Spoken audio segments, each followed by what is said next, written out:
শুভ সন্ধ্যা সবাইকে। আশা করছি সবাই ভীষণ ভালো আছো। আজ তো শ্রাবণ মাসের প্রথম সোমবার, তাই তারই প্রিপারেশন করছি। নিরামিষ খাবো।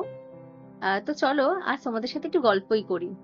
বিয়ের আগে না, যখন মহাদেবের কোনো পুজো করতাম বা ব্রত রাখতাম, তখন সেই দিনগুলো নিরামিষের সাথে সাথে আমরা কিন্তু ঠান্ডা খেতাম, মানে সাবু মাখা বা এরকম ফল শরবত এরকমই খেতাম। তো আমার শ্বশুরবাড়ির এই এলাকাতে সবারই আমি দেখি কোনো পুজো আচড়া দিনে যদি ভাত না খায়, মানে অন্ন না খায়, তাহলে এই ময়দা মানে লুচি খাওয়ার প্রবণতা অনেক বেশি।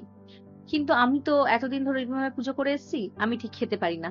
তো এই দিনের বেলাটা আমি কিন্তু লুচি খাইনি, আমি সাবু মেখেছিলাম। তো শাশুড়ি মা বলল ঠিক আছে আমিও সাবু খেয়ে নেবো, কিন্তু রাত্রেবেলা আর সাবু মাখলে চলবে না, কারণ রাত্রেবেলা মৈনাকও অফিস থেকে চলে আসবে, ওর খিদে পেয়ে যাবে। তো সেই জন্যই ওরা যেইটা খায় সেটাই বানালাম।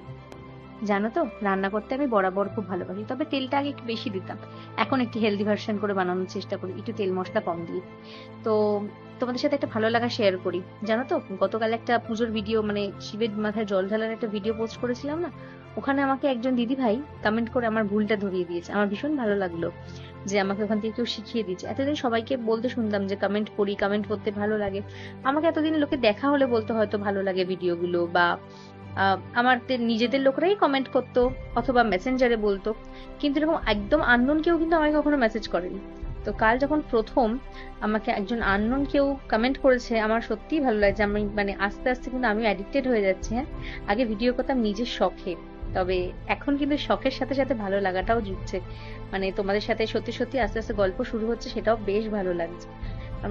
তোমরা কমেন্ট করতে থেকো, আমার সত্যিই খুব ভালো লাগবে কমেন্ট পড়তে। তো সবাইকে কি খেলে আমাকে কমেন্ট করে সেটাও জানিও। আর আজকের মতো চলো টাটা, দেখা হচ্ছে আবার একটা নতুন ভিডিওর সাথে। Tata, good night. আর এবার দেখো, বানিয়ে নিয়ে আমি যাবো আমার ছেলের সামনে।